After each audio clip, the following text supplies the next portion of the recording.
अस्सलाम वालेकुम ख़ातिन हज़रात, मैं हूँ इसरार अहमद कसाना। ख़ातिन हज़रात, इंडिया के जो हमारा रेगुलर प्रोग्राम है वो आज हमने स्पॉटलाइट ऑन इंडिया करना है। दो बहुत ही इंपॉर्टेंट इश्यूज हैं जो कि इंटरनेशनल हैं, उनके बारे में आज हमने बात करनी है। और उसमें से एक तो जो है वो है क्वाड का। आपको पता है कि क्वाड की जो सरबराहान की मीटिंग है वो हुई है, और ये बहुत इंपॉर्टेंट है क्योंकि आपको पता है कि अमेरिका, जापान, ऑस्ट्रेलिया, इंडिया, इनके सरबराहों की मुलाकात हुई है, वर्चुअल हुई है, लेकिन उसमें बहुत सारी चीज़ें डिस्कस हुई हैं और बहुत ही इंपॉर्टेंट चीज़ें उसमें आई हैं। और ख़ास तौर पे इस हवाले से भी कि मोदी साहब की जो एक शॉर्ट वीडियो मैंने देखी है उसमें उन्होंने कहा था कि it's good to be among friends. तो ये बड़ा एक इंपॉर्टेंट जुमला उनका मुझे लगा।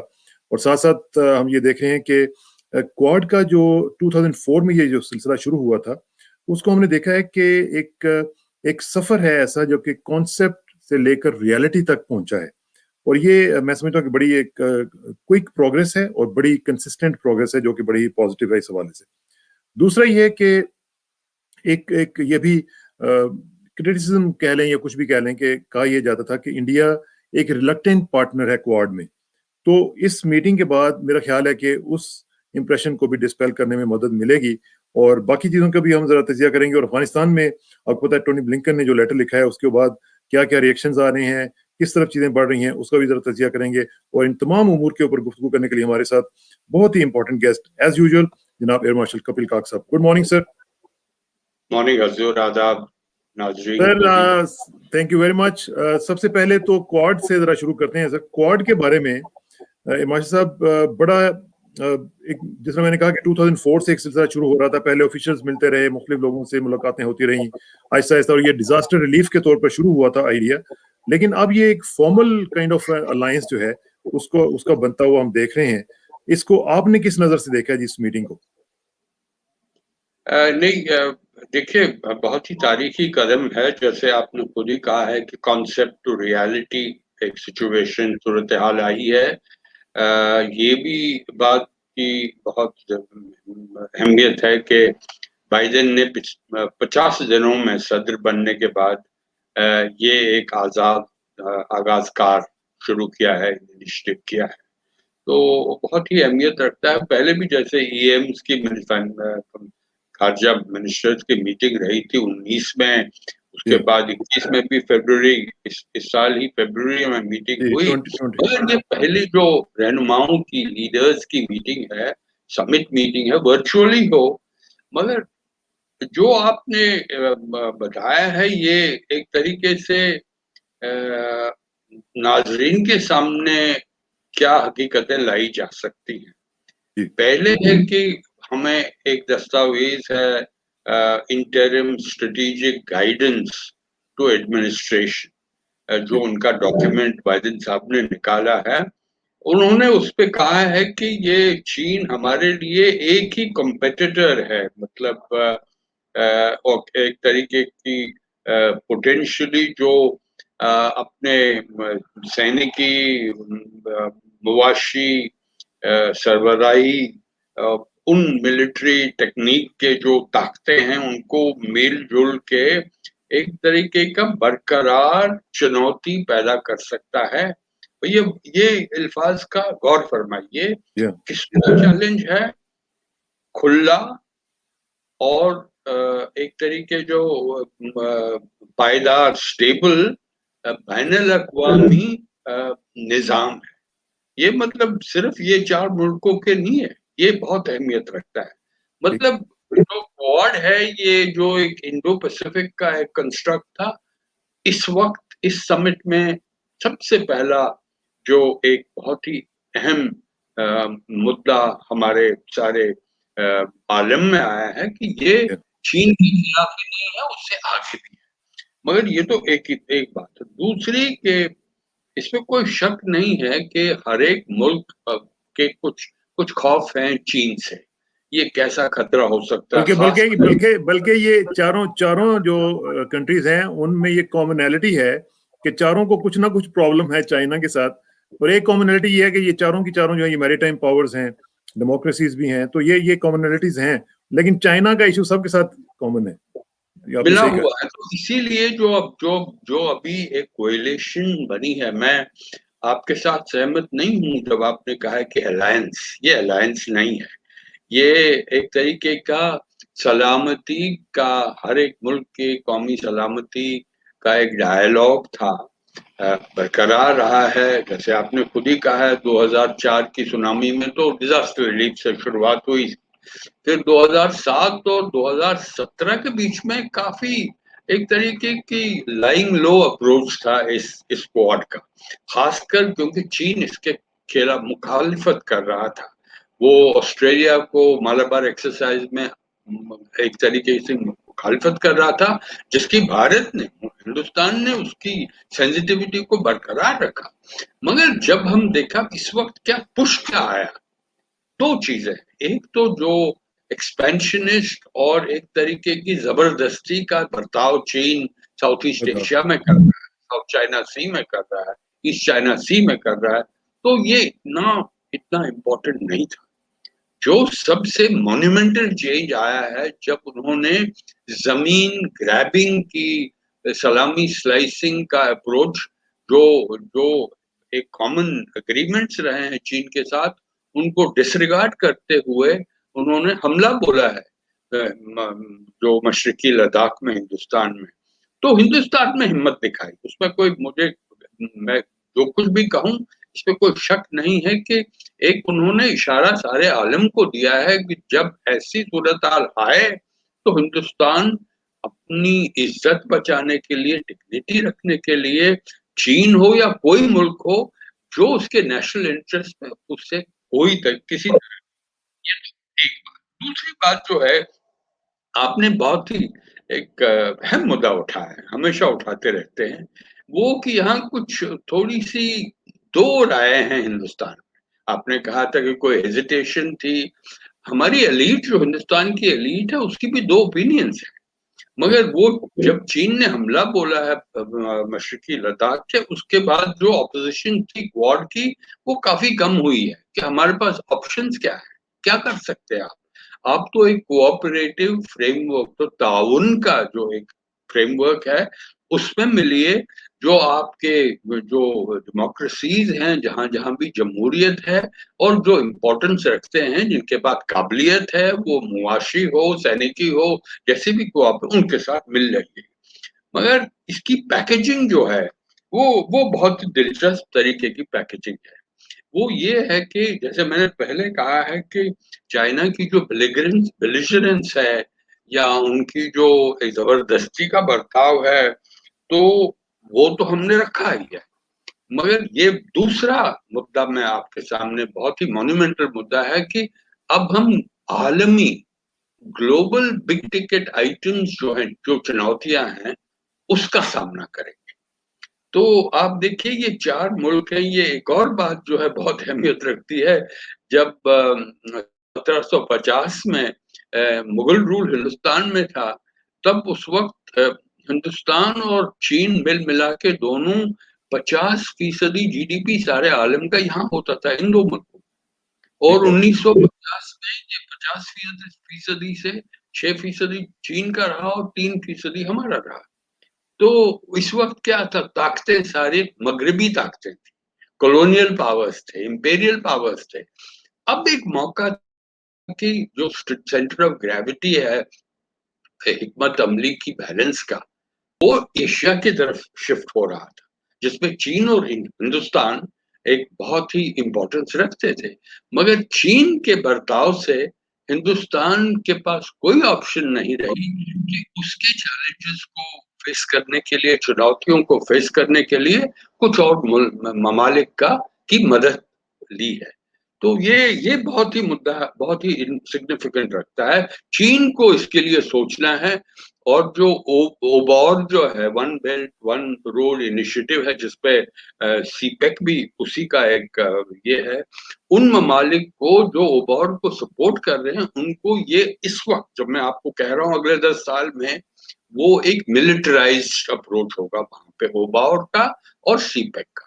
तो मतलब वो ममालिक भी इस, जैसे हिंदुस्तान फंसा मशरकी लद्दाख में, वो भी फंस सकते हैं। ये उनको सोचना है। हमारे दोस्त हैं, ममालिक है। आप कुछ कहना चाहते थे? मैं ये चाह रहा था कि जरा थोड़ा सा इसको भी क्लैरिफाई कर दें कि जो ये एक ओपिनियन थी कि जी इंडिया जो है एक रिलक्टेंट पार्टनर है क्वाड का, तो क्या अब इंडिया ने तय कर लिया कि वो रिलक्टेंस खत्म हो गई और now we will go out all out for this whole Quad Quad thing? नहीं, ये आपके लफ्जों में, अल्फाज में काफी सिग्निफिकेंस है। इस पे मैं क्लैरिफाई करना चाहता हूँ, ऑल आउट तो हिंदुस्तान कभी नहीं करता है। जो ग्रेट पावर्स होते हैं उनकी अप्रोच जो बैनुल अक़वामी के मसाइल की है, तो वो कोई ऑल आउट ऐसा कभी होता नहीं है। हाँ, ये है कि इस रास्ते को हिंदुस्तान ने इस वक्त संभाला है। 5 साल के बाद क्या होगा, 10 साल के बाद होगा, कुछ कह नहीं सकते। क्योंकि मैं आपके नाजरीन को याद दिलाना चाहता हूँ कि सन 71 में इंडिया पाकिस्तान की वॉर से पहले आपको याद होगा किसिंजर पाकिस्तान से ही चीन गए। चाइना गए क्यों थे। गए? दो ममालिक थे, चीन और रूस, दोनों कम्युनिस्ट पावर्स थे, दोनों चैलेंज अमेरिका को करते थे। मगर अमेरिका का फैसला था कि हम चीन के साथ दोस्ती करेंगे, कि इसलिए कि हम न्यूट्रलाइज कर सकते हैं जो सोवियत यूनियन का पावर और इन्फ्लुएंस है, अमेरिका को खतरा बैठा। आज क्या देख रहे हैं, चीन और रूस एक रास्ते पे, और जो हिंदुस्तान जो उस वक्त अमेरिका का टारगेट बना है, उस जंग में आपको याद होगा किसिंजर जो नेशनल सिक्योरिटी एडवाइजर निक्सन के थे, वो चीन को हमेशा धमकियां देते थे। वो तो निक्सन, वो व्हाइट हाउस पेपर्स को डिक्लासिफाइड, उस वक्त तो वो टॉप सीक्रेट थे, वो चीन को कह रहे थे कुछ आगे बढ़ो, कुछ करो हिंदुस्तान के खिलाफ। कुछ समुद्री बेड़ा भी भेजा गया, 7th फ्लीट आई थी, आपको याद होगा। को खतरा, एक तरीके की चुनौती के लिए हमले की एक वार्निंग दे रखी थी। तो मतलब ग्लोबल पावर शिफ्ट होते रहते हैं। मगर 3-4 मुद्दे इसके बहुत ही अहमियत रखते हैं, आपके नाजरीन के सामने। अब क्या हुआ है, एक तो चीन के खतरे से, उस स्ट्रेटेजिक फ्रेमवर्क से क्वाड आगे बढ़ा है। आगे कैसे बढ़ा है, एक तो वो सारे आलम के जो इश्यूज है, जैसे मैंने पहले जिक्र किया था, उस पे इस वक्त और अगले 2 साल तक, जब तक आप ये जो कोविड-19 का जो महामारी है, ये तो चलती रहेगी, थोड़ी लो लेवल पे रहे या हाई लेवल पे रहे, इसके खिलाफ हमारे क्या इश्यूज क्या हैं, हम क्या कर सकते हैं। इसीलिए एक्सपर्ट्स ग्रुप बनाया गया है वैक्सीन इनिशिएटिव के लिए। टीके, इसको हम कह रहे हैं टिक्के की हिकमत अमली, मतलब वैक्सीन स्ट्रैटेजी। और उसपे क्वाड की वैक्सीन स्ट्रैटेजी सबसे आगे है। अब हिंदुस्तान को अगले साल तक 1 अरब डोज, बहुत बड़ी बात। इस वक्त तो हमने सिर्फ 58 मिलियन डोजेस बनाए हैं, मगर अगले साल जो लॉजिस्टिक सप्लाई ऑस्ट्रेलिया मदद करेगा, अमेरिका फंडिंग की मदद करेगा, जापान एक तरीके से भी डेवलप करेगा रास्ते। अभी कुछ ही देर में हिंदुस्तान को इस स्ट्रैटेजी में जॉनसन एंड जॉनसन का जो वैक्सीन है वो भी बनाएगी।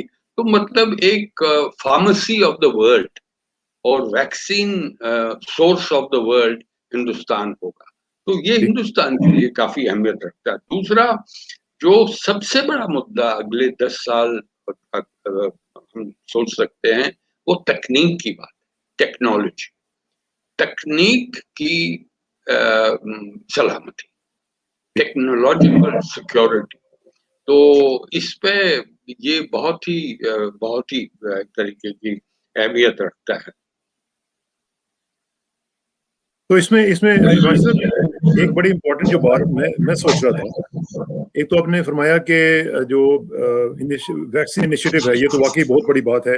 और अगर साउथ ईस्ट एशिया में और बाकी जगहों पे अगर ये चीजें सामने आती हैं तो लोगों का भला होगा, इसमें बड़ी बड़ी अच्छी बात है। लेकिन साथ साथ हम अगर देखते हैं तो जो अंडरलाइन मैसेज है वो क्या है। और सेकेंडली इस बैकग्राउंड में ये पूछ रहा हूँ कि चाइना का जो रिएक्शन है, आपको पता ही है वो ओपनली ये कह चुके हुए हैं कि ये एक अटेम्प्ट है टू एनसर्कल चाइना। और साथ साथ वो ये भी कह चुके हैं कि ये डिसिपेट कर देगा लाइक सी फोम, ये उनके वैंग ये सब कह चुके हुए हैं। और साथ वो इसको ये भी कह चुके हैं कि ये एशियन नेटो है, तो इसको वो कोशिश कर रहे हैं कि उसको बिलिटल किया जाए और इसको डिसरिगार्ड किया जाए। तो उनके रिएक्शन को सामने नजर रखते हुए आप अंडरलाइंग मैसेज क्या समझते हैं कि चाइना के लिए क्या है?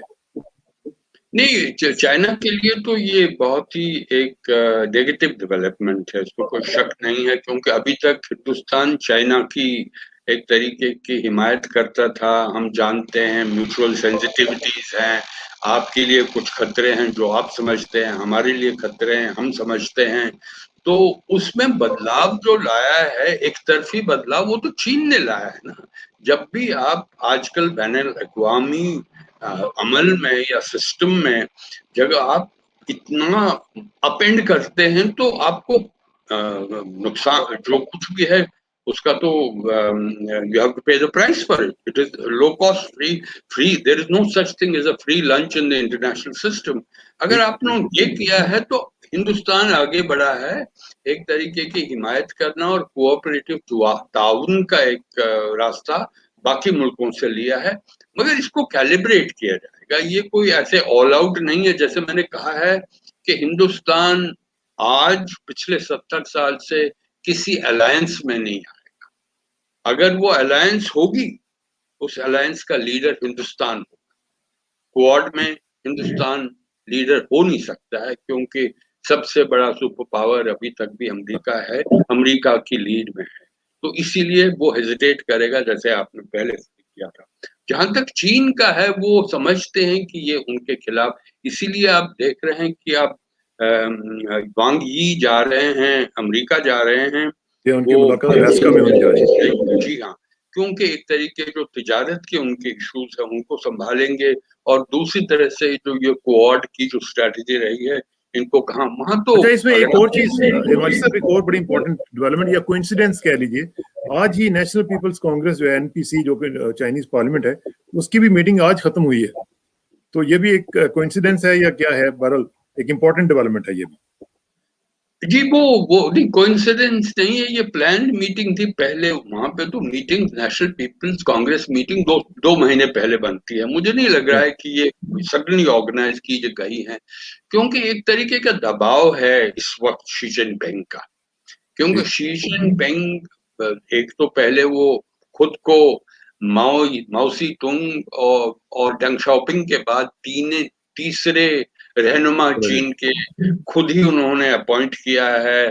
टेन्योर फॉर लाइफ, उनको बदला नहीं जा सकता है, कोई उनकी जगह आ नहीं सकता है। और जहां भी ताकतें हैं वहां डोमेस्टिक ताकतें, उनके हेड ये खुद हैं। मिलिट्री कमीशन हो या पॉलिटिकल स्ट्रक्चर ढांचे हों, तो उन्होंने ये रास्ता जो संभाला हिंदुस्तान के लिए, और जो बेलिजरेंस का एक तरीके का इम्पल्स साउथ चाइना सी या ईस्ट चाइना सी में वो बरकरार रखा, इसकी जो रिएक्शन हुई है आप उनको समझानी पड़ेगी ना। हमने उन्होंने नेशनल पीपल कांग्रेस में क्या कहा हमें मालूम नहीं है, मगर ये जरूर है कि साउथ ईस्ट एशिया में हाल ही में institute of south east Asian studies in Singapore, उन्होंने एक बड़ी लंबी स्टडी की थी। उनकी समेशन क्या थी कि सारे मुल्क जो आसियान जो हम कहते हैं बहुत ही अहमियत रखते हैं इंडो पैसिफिक का जो कंस्ट्रक्ट है, उन्होंने कहा है, मैं अंग्रेजी में वो अल्फाज दोहराऊंगा, कि China is the most influential and most distrusted. तो ये देखिए, ये सारे 10 जो आसियान के ममालिक हैं, ये इनकी एक तरीके की कॉमन अंडरस्टैंडिंग है चीन के लिए, कि एक तो आपका इतना इन्फ्लुएंस है, उस पर कोई शक नहीं है, हम भी मानते हैं, सारा आलम मानता है, काफी इन्फ्लुएंस है, काफी ताकत है चीन में। 30 सालों में उन्होंने जो अपनी स्ट्रेटेजिक, जिसे कहते हैं कॉम्प्रिहेंसिव नेशनल पावर, उसको इतनी बढ़ोतरी दी है कि अब सब लोग एक तरीके से खौफ में हैं, और दूसरी तरफ से रास्ते ढूंढ रहे हैं कि उस खौफ को कैसे दूर किया जाए। और इसमें एक और चीज जो थ्रेटन कर रही है रेस्ट ऑफ द वर्ल्ड को, वो शायद रेयर अर्थ्स का भी मामला है। वो भी एक बहुत बड़ा इशू है, जिसकी वजह से बहुत सारे ममालिक जो हैं वो समझ रहे हैं कि अगर चाइना इसी तरह पोजेस करता रहा इतनी बड़ी तादाद में रेयर अर्थ्स को, तो हमारे लिए मसाइल हो सकते हैं। यही तो मैं बात करने वाला था, तो हमने थोड़ा डाइग्रेशन किया। जैसे मैंने कहा कि तकनीक की सलामती अगली दशकों में, डेकेड्स में सारे आलम के लिए बहुत ही मसला अहमियत होगा। रखेंगे। ये रेयर अर्थ ही नहीं है, सेमीकंडक्टर्स, ये माइक्रोचिप्स, माइक्रोचिप्स भी हैं। सेमीकंडक्टर्स और माइक्रोचिप्स पे तो इतनी डिपेंडेंस है। ये आपका सेल फोन हो या आपके हॉस्पिटल सिस्टम्स हैं, हेल्थ Yeah. केयर हो, पावर सेक्टर हो, या दूसरी आर्टिफिशियल इंटेलिजेंस, तीसरी जैसे हम कहते हैं क्वांटम कंप्यूटिंग। क्वांटम तो डेटा का जो है, डेटा का बहुत बड़ा इशू है। माशा साहब का कनेक्शन लगता है कि डाउन हुआ है, और हम कोशिश करेंगे कि उनसे रब्ता दोबारा हो सके। बात हम कर रहे थे बेसिकली क्वाड के हवाले से, और अभी हमने बात करनी है अफगानिस्तान के हवाले से। तो बात यह है कि ये एक इम्पॉर्टेंट इशू है अफगानिस्तान का भी, लेकिन साथ साथ क्वाड को हमें समझना चाहिए। हम जो खासतौर पर जो हम लोग पाकिस्तानीज हैं, हमें भी ये सोचना चाहिए और समझना चाहिए कि इस तरह का जो एक ग्रुप है उसकी क्या फंक्शनिंग है। और ये अगरचे मैंने जो कहा था अलायंस, अगरचे अलायंस नहीं है ये, लेकिन कल को अलायंस बन भी सकता है। और कल को यही इस तरह की जो चीजें हैं, अब देखें ना, जिस तरह नेटो है उस तरह वो एक मिलिट्री अलायंस है, इस तरह की इस तरह की भी ये भी चीजें बन सकती हैं। खासतौर पे अगर चाइना का इशू जो है वो सामने रखा जाए, तो उसको सामने रख के तो ये एक मिलिट्री अलायंस भी बन सकता है। तो देखते हैं क्या होता है और किस तरीके से होता है, क्योंकि ये जो मीटिंग हुई है ये काफी सिग्निफिकेंट है, खासतौर पे बाइडेन साहब के इस बयान के हवाले से कि अमेरिका इज बैक। तो जो अमेरिका इज बैक वाला जो उनका कॉन्सेप्ट था, उसके बाद हम देखेंगे कि इसको इस बैकग्राउंड में सोचा जाए कि किस तरीके से हो सकता है। इरमाशी साहब इज बैक। जी इरमाशी साहब, वो लाइन कट गई थी जी, मेरे ख्याल में कुछ आपकी आवाज कनेक्टिविटी नहीं आ की रही, ये म्यूट। हाँ जी, जी जी प्लीज आवाज गो आ अहेड। रही है आपको? आप टेक्नोलॉजी की बात कर रहे थे ना, टेक्नोलॉजी का ही मसला बन गया।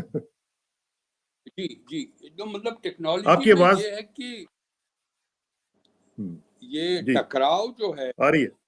तकनीक तकनीक की सलामती के लिए सारे ममालिक के लिए, जी एक तो है जो एडवांस टेक्नोलॉजीज जो कैप्चर की गई हैं, इस पे अमेरिका का मैं दोषी करार कर रखता हूँ, क्योंकि अमेरिका ने ही चीन के उभरने के लिए एक काफ़ी कदम उठाए हैं। डब्ल्यूटीओ में उनको लाना अमेरिका ने एक इनिशिएटिव लिया था, आगाज़कार किया था। तो एक तरीके से एम्पायर हैज स्ट्रक बैक।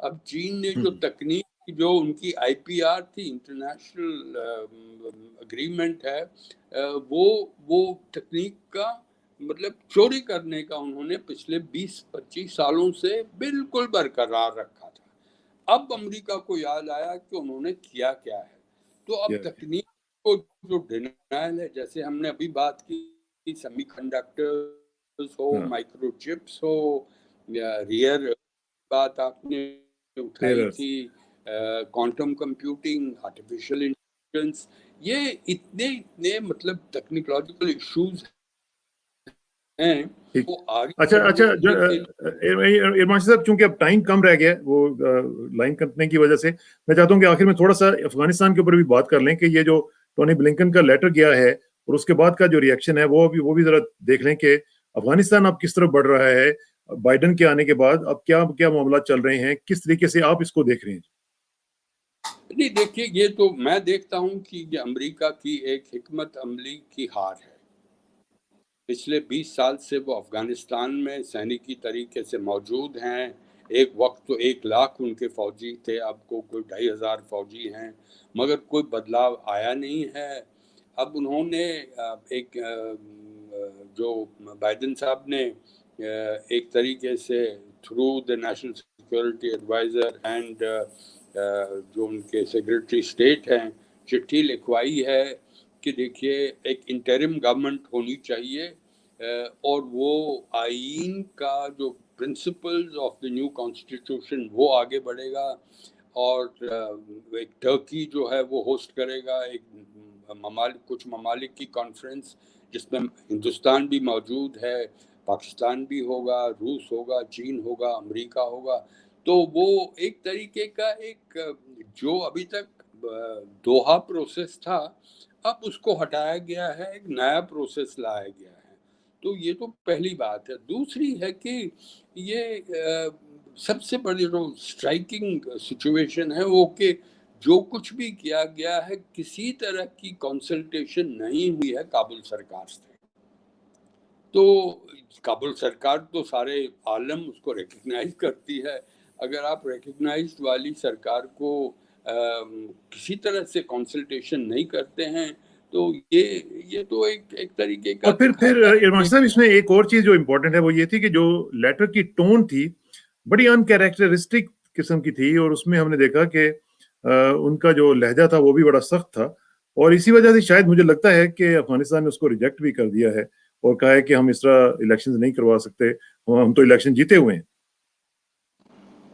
नहीं शाह साहब, आपने ठीक कहा, टोन कुछ ऐसा था क्योंकि अमेरिका को अब मालूम हुआ है कि ज़्यादातर ज़मीन अफ़गानिस्तान जो है वो इस वक्त तालिबान के काबू में है।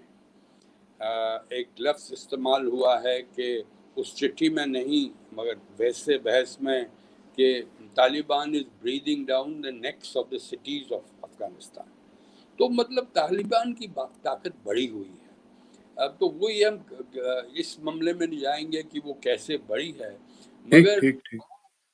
मगर अगर हम देखें वाइस प्रेसिडेंट नायब सदर अफगानिस्तान ने, उन्होंने 2 सेंटेंसेस इस्तेमाल किए हैं। कहा कि आपकी प्रॉब्लम है 2,500 फौजी, आप उनको लेंगे या यहाँ रखेंगे वो तो आपकी मुश्किल है। हमारी प्रॉब्लम है कि हम अफगानिस्तान के ममालिक को उनका उनकी जो खुशहाली है, उनकी जो सलामती है, वो तो हमारी जिम्मेदारी है क्योंकि उन्होंने हमें इलेक्ट किया है। मगर ये एक तरीका है कि अमेरिका एक प्रेशर है कि उनको तालिबान ने, आपको याद होगा दोहा के बाद तालिबान ने स्टेटमेंट दी है कि अगर आप मई 1 से पहले यहाँ अपनी फौज को नहीं हटाएंगे, हमारे हमले और बढ़ेंगे। आप जानते हैं कि कितनी तशद्दुद हुई है, कितनी वायलेंस हुई है अफगानिस्तान, बावजूद इसके कि दोहा प्रोसेस आगे बढ़ रहा था। तो इसलिए टोन जो आप कह रहे हैं बिल्कुल ठीक है। मगर एक और बात जो बहुत ही दिलचस्प है कि अक़वाम मुत्तहिदा को लाया गया है, यूनाइटेड नेशंस को लाया हाँ, है। उसको शामिल किया गया। ठीक। टर्की को एक बहुत ही अहमियत दी है, हाँ हिंदुस्तान को भी अहमियत दी है पहली बार। हाँ, तो हिंदुस्तान को शामिल कर लिया ना जी। जी हाँ, शामिल किया हुआ है। मगर देखिए, अक़वाम मुत्तहिदा का एक नया फोरम है, उसका एक इलाकाई एक फेस आगे लाया गया है। वो कहते हैं कि यूनिफाइड अप्रोच होगा, और ये भी मतलब कहा नहीं है मगर सोच विचार ये भी हो रही है कि क्या एक अक़वाम मुत्तहिदा का एक पीस कीपिंग फोर्स अफगानिस्तान में आएगा, क्या उसमें टर्की मौजूद होगा। तो उस पे तो मुश्किलात होंगी मेरे ख्याल में। होगी। आप टर्की और पाकिस्तान के रिश्ते हाँ। बहुत करीब हैं। पाकिस्तान से कोई रिएक्शन नहीं आई। हमने देखा है हिंदुस्तान ने भी एक तरीके से जो हिंदुस्तान अभी तक कहता आ रहा है, जो कुछ भी अफगानिस्तान में होगा, it should be Afghan led, it should be Afghan owned, Afghan controlled. तो वो तो अब ठीक। हुआ नहीं। अब हाँ। जो कुछ भी बाइडेन साहब की स्ट्रेटजी है, उस पे अफगानिस्तान अच्छा, की अब सरकार। जरा आखिर में थोड़ा सा मैं चाहूंगा कि एक नई रिपोर्ट जो अभी पहले थोड़ी देर आपने पहले भी एक इंस्टीट्यूट का जिक्र किया था, एक स्वीडिश इंस्टीट्यूट है वी डेम की भी एक रिपोर्ट आई है जिसमें ये कहा गया कि इंडिया जो है वो इलेक्टेड ऑटोक्रेसी बन चुका हुआ है और बांग्लादेश से भी वो नीचे चला गया हुआ है। तो मैं देख रहा था कि जो गवर्नमेंट के लोग हैं उन्होंने इसको बड़ा क्रिटिसाइज किया है, और इसी तरह जरा फ्रीडम हाउस की रिपोर्ट को भी क्रिटिसाइज किया गया था। तो आप क्या समझते हैं कि इस तरह की जो रिपोर्ट्स इंटरनेशनल लेवल पे आ रही हैं उनको किस तरह टैकल करना चाहिए इंडियन गवर्नमेंट को? नहीं, देखिए, सरकार के उस पे बहस की, आपको याद होगा पिछले एपिसोड में जैसे हमने फ्रीडम किया था हाउस जी। की जो रिपोर्ट, और जिस रिपोर्ट की आप जिक्र कर रहे हैं वो भी यही कह रहे हैं कि देखिए, इसमें कोई शक नहीं है कि हिंदुस्तान एक तरीके की, मैं ये नहीं कहता हूँ थोड़ी अथॉरिटेरियन ट्रेंड से, उस पर कोई शक नहीं है, डिसीजन मेकिंग हो या इंस्टीट्यूशनल्स को क्या उनकी इज्जत की जा रही है, क्या इंस्टीट्यूशंस उतनी ही अहमियत इस वक्त और में हैं जैसे साल रखते थे। जो अदालतें हैं उन पे भी सवाल, उनके डिसीजन पे भी सवाल उठाए जा रहे हैं। आप जानते हैं कि जो मीडिया है वो भी खास हिंदुस्तान में, तो वैसे आलम में ऐसी वही सूरत हाल है, मगर हिंदुस्तान का भी मीडिया पे काफ़ी कंट्रोल है। तो एक तरीके से जो फ्री मीडिया तो हैं, ज़रूर है, इसको कोई वो टेलीविज़न मीडिया हो या प्रिंट मीडिया हो, प्रिंट मीडिया फिर भी काफ़ी उस पर फ्रीडम है। मैं अब देखिए 7-8 डेली अंग्रेजी के डेली पढ़िए, बड़ी ऑब्जेक्ट कवरेज होती है। फ्रीडम हाउस के पूरे रिपोर्ट छापते हैं, क्या कहा है क्या नहीं कहा है।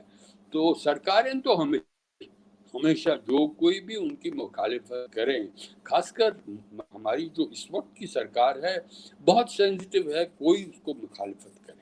इसीलिए आप जानते हैं कि बाद में 7 साल में एक भी प्रेस कॉन्फ्रेंस, आपकी आवाज कट गई थी। 7 साल में क्या इरमाशी साहब, 7 साल में क्या कहा आपने? मैंने कहा कि मोदी सरकार ने, प्रधानमंत्री मोदी पिछले 7 साल में प्रेस कॉन्फ्रेंस नहीं की। आपकी आवाज कट रही, आपकी आवाज कट गई है। चलें, ये मेरा ख्याल है कि हमारे लिए भी कॉल है कि शायद टाइम हो चुका हुआ है। बहुत बहुत शुक्रिया इरमाशी साहब, इंशाल्लाह आपसे रब्ता रहेगा और नेक्स्ट वीक हम इंशाल्लाह मजीद टॉपिक्स के ऊपर गुफ्तगू करेंगे। Thank you very much for your time और इंशाल्लाह सी यू नेक्स्ट वीक जी। बहुत शुक्रिया। बहुत